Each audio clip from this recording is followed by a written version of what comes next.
Bonjour chers spectateurs, c'est encore une fois Elias Bizourou. Je reviens sur notre thème sur la destinée.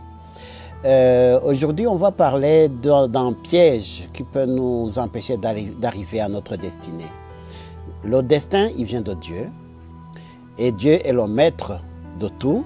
C'est le maître du temps et des circonstances. Mais nous ne pouvons pas atteindre notre destin avec la jalousie. Aujourd'hui, nous allons parler du piège de la jalousie. Le piège de la jalousie. La jalousie, c'est un piège. Une personne jalouse, c'est une personne en folie, en état de folie temporaire. Parce qu'il n'y a pas de sagesse dans la jalousie. Il n'y a pas d'intelligence dans la jalousie. Aujourd'hui, vous avez votre vie. Dieu a mis dans votre cœur votre destinée.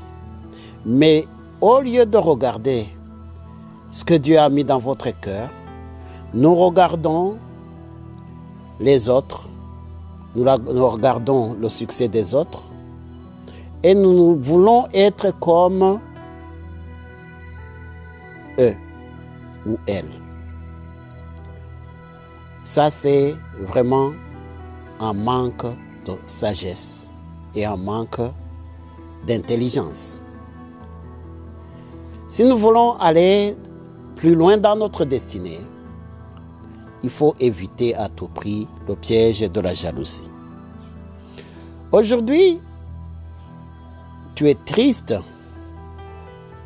tu éprouves de la haine parce que quelqu'un a réussi dans sa vie. Vous aviez des camarades de classe, vous vivez dans le quartier et vous voyez les gens de votre entourage, des gens qui réussissent, et ça vous fait mal. Quelqu'un au travail avec qui vous travaillez a été promu et tu te sens mal. Tu commences même à haïr cette personne à cause de la jalousie. La famille voisine, leur enfant a gradué à l'université, il a fini ses études de médecine et tu commences à avoir de la peine, tu commences à souffrir à cause de cette famille, à cause de cet enfant, et tu commences à mettre la pression sur tes enfants pour qu'ils fassent pareil. C'est de la folie temporaire. C'est vraiment une maladie. La jalousie, c'est un piège qui a empêché beaucoup de personnes d'arriver dans leur destinée. La jalousie aveugle. Si tu as la jalousie, tu ne sais pas voir correctement. Même les opportunités qui sont autour de toi, tu ne sauras pas les voir. Parce que tu passes ton temps à être jaloux des personnes qui sont autour de toi. Quand tu es jaloux, tu es dans des ténèbres. Tu es vraiment dans le royaume du diable.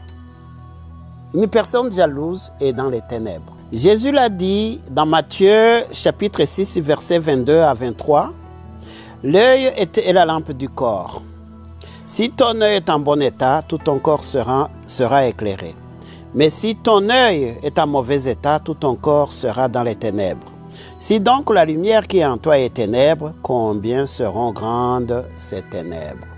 Si la lumière qui est en toi est ténèbres, combien seront grandes ces ténèbres? L'œil qui n'est pas en bon état, en anglais on dit evil eye. Evil eye, en hébreu c'est kana. C'est une jalousie. Si tu as la jalousie, c'est que tu as un mauvais œil. C'est ça que signifie l'œil en mauvais état.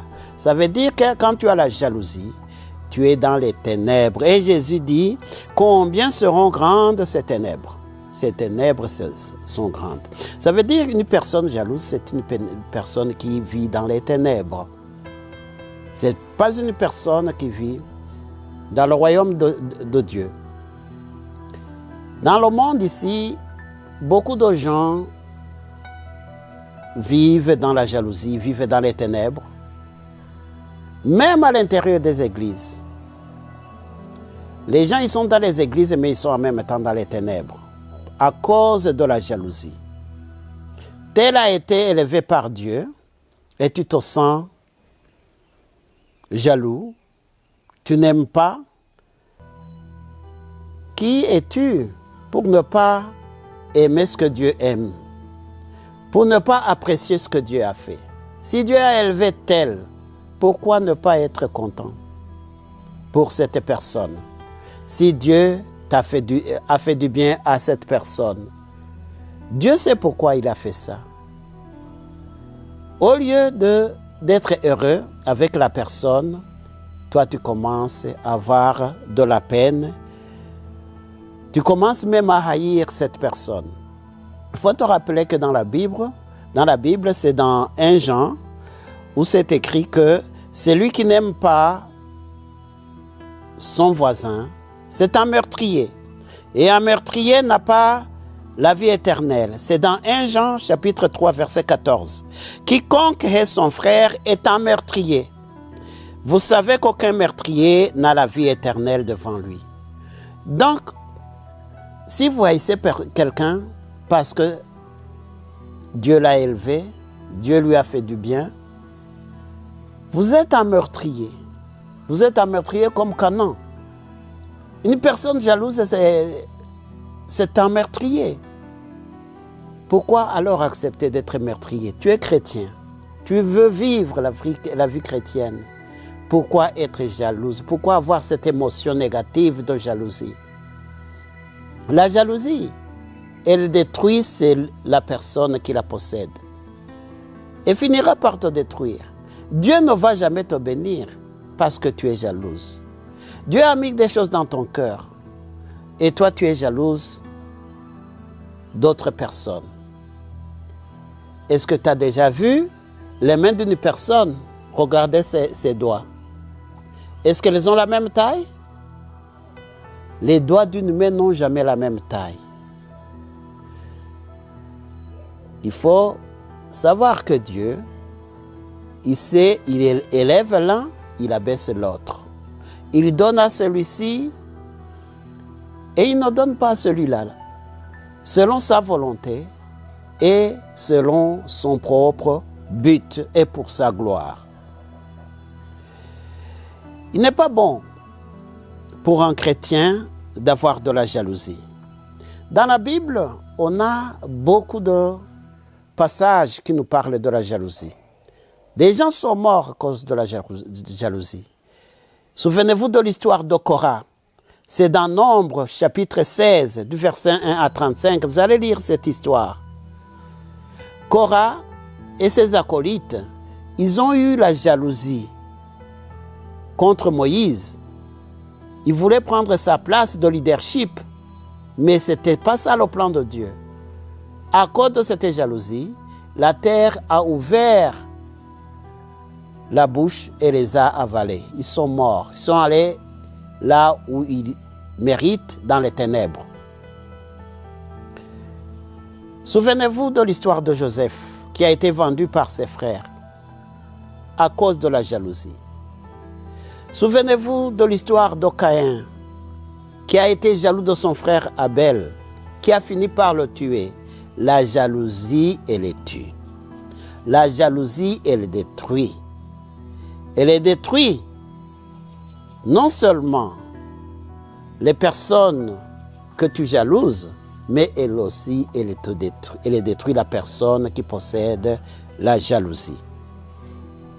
La jalousie, c'est un piège qui est utilisé contre notre destin. Une personne jalouse ne vit pas sa propre vie. Tu as une vie à toi, et à cause de la jalousie, tu es en train de vivre une vie de quelqu'un d'autre. Dieu a mis en toi ce qui est à toi. En aucune façon, une personne jalouse peut réussir et ne peut progresser dans tous les cas. Une personne jalouse, c'est une personne qui vit une vie, d'abord qui n'est pas la sienne, deux, une vie misérable, peine de souffrance. À quoi bon la vie quand tu vis une vie de peine? Il y aura toujours des personnes qui sont meilleures que toi. Pourquoi es-tu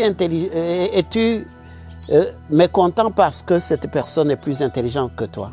Pourquoi n'es-tu pas heureux parce que cette personne autour de toi a été promu directeur général, ministre? Pourquoi n'es-tu pas content? La jalousie, elle finit par te détruire. La jalousie, c'est un obstacle majeur pour arriver à la destinée que Dieu a préparée pour toi. Comment alors briser l'esprit de jalousie? La première chose pour briser l'esprit de jalousie, c'est d'être tout le temps heureux et d'être content de ce que Dieu t'a donné. Comme Paul l'a écrit dans Philippiens 4, versets 11 à 13, il dit « Non, j'ai appris à me contenter de ce que j'ai. Je sais vivre dans la pauvreté, je sais vivre dans la richesse. Toujours et partout, j'ai appris à être rassasié et à avoir faim, à vivre avec beaucoup et avec peu. Je suis capable de tout grâce au Christ qui me rend fort. » Que Christ te rende fort. Sois content de ce que tu es. Sois content de ce que tu as. Sois content de ta famille. Sois content de ton travail. Sois content. Améliore-toi. Fais tout pour améliorer ta façon de faire, ta façon de vivre, non pas à cause des gens qui sont autour de toi, mais en tenant compte de ce que Dieu a mis dans ton cœur. Deuxième chose, concentre-toi à ton rêve. Concentre-toi à ta vision, non pas la vision des autres. Il ne faut pas vivre la vision des autres. Si Dieu ne t'a pas donné la vision, ce n'est pas pour toi. Concentre-toi à ta vision. Troisièmement, n'approchez jamais les personnes négativistes. Les personnes négativistes, ce sont des personnes jalouses. Il ne faut jamais les approcher. C'est une protection contre ton cœur, pour protéger ton cœur. Soyez bon avec tout le monde. Réjouissez-vous avec ceux qui se réjouissent. Pleurez avec ceux qui pleurent. Aimez tout le monde. Si ton ancienne camarade de classe se marie aujourd'hui, allez dans son mariage avec joie. Si quelqu'un, même ton ennemi, s'il a été promu, c'est Dieu qui l'a fait. Gloire à Dieu, remercie le Seigneur pour lui. Remercie le Seigneur pour toutes les bonnes choses que Dieu a fait pour les autres. Alors là, tu seras toujours joyeux et tu attireras la bénédiction divine vers toi. Et Dieu va te bénir et il se souviendra de toi. Souvenez-vous d'Anna et de sa belle-sœur. Dès que les relations ont commencé à être bonnes, quand la jalousie avait fini, Anna a conçu Samuel. Souvenez-vous de Léa et Rachel.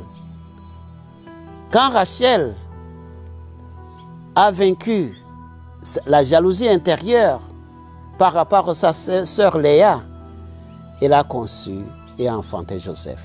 La bénédiction est à la porte, mais ta jalousie, c'est celle-là qui t'empêche d'être béni. Sois béni au nom de Jésus. Shalom, shalom.